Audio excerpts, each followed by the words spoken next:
Welcome back to the Fire Burns Within channel.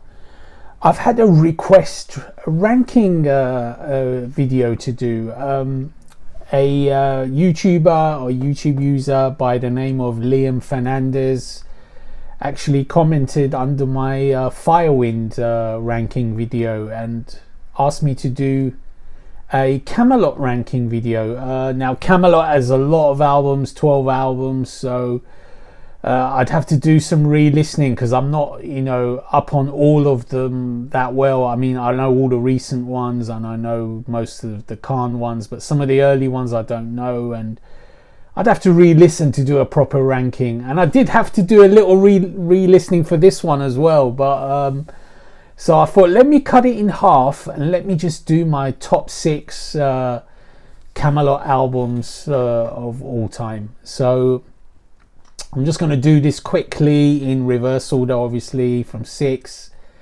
down to 1. So in 6th place, we've got The Shadow Theory, released in 2018.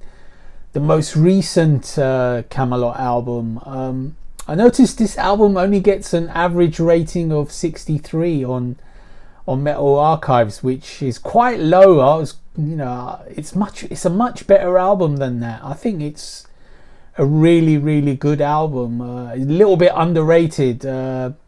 Really like this effort. I mean, all recent Kamelot with Tommy Karavik is very good. This one is sort of like a typical latter day, modern day Kamelot since Khan left. The songs I like most are Phantom Divine, Raven Light and Kevlar Skin, but every song is good in Kamelot. Kamelot is consistently good. Okay, in 5th place we've got 1999's The Fourth Legacy. This one obviously features Khan on vocals. This is a great album. Khan is fully immersed in the band at this point. He's just getting into he's just getting into what Kamelot is all about. This drama, this just greatness, the melodies, the epicness, the power, just the great production, and of course Khan's mesmerizingly smooth vocals. The songs I like most here are the title track Fourth Legacy, Nights of Arabia, and quite a few others as well. I mean, there's no point naming them, just all of them are great. So I really like The Fourth Legacy, but there's still 4 albums ahead of it. Okay, in 4th place we've got Silverthorne, released in 2012. Again, the second Tommy Karavik era album in my top 6. Tommy's albums are all very consistent. I could have picked any of them really. They're all very similar, very consistent. Kamelot doesn't really change for anything. But Silverthorne is a great album. I really like this one. Hard to pick standouts. The title track is awesome.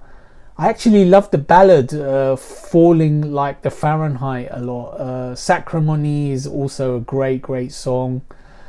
They did a very cool video for that one. So Silverthorne is in 4th place.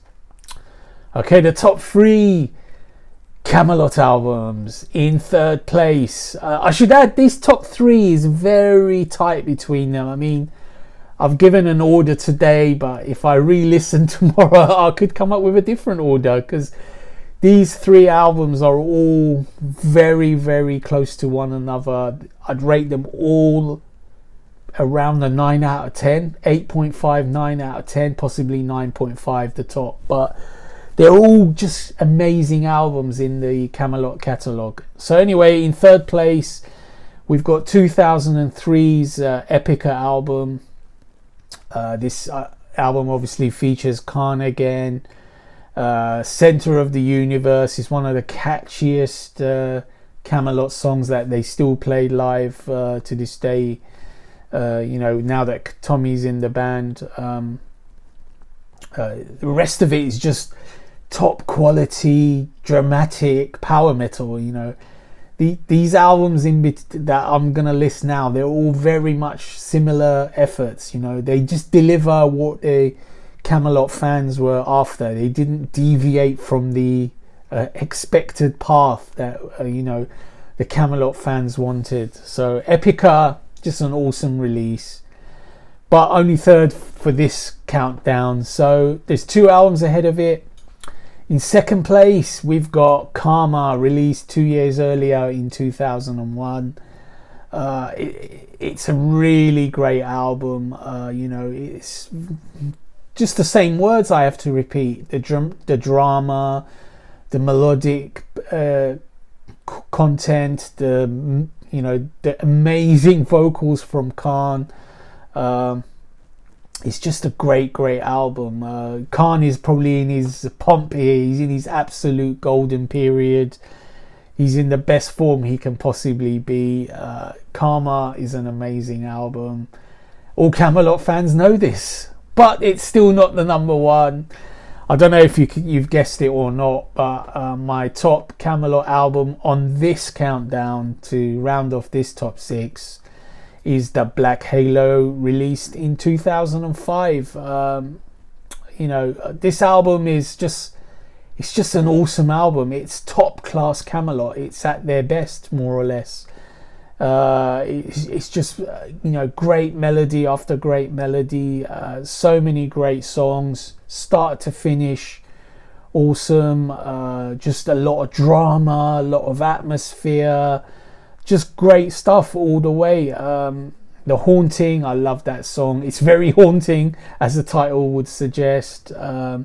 March of Mephisto, the opener, is very famous. They still play that all the time. Abandoned is another great song. But every song is awesome. Towards the end of the album, you've got Nothing Ever Dies. This is one of my favourite Kamelot songs of all time. I just love that song. So to me, the Black Halo is Kamelot at their absolute best. They're a very consistent band. I mean, some of the albums I've left out of the top 6, they're very good. The only albums I don't really like are a couple of the early ones. They're sort of finding their feet. They're just starting out. So Khan is not singing on the very first one, I think, or possibly the second one as well. I can't remember, but Kamelot is just a classy power metal band. They've just got this knack for writing these over-the-top dramatic melodies that a lot of other bands they try to do it, but they can't match the sheer drama of it all. And of course, having 2 amazing singers like Khan and Tommy Karavik in your band now, I mean, you just can't go wrong. I mean, they're just awesome to listen to. So there you have it. That's my top 6 Kamelot albums from their discography. Stay tuned.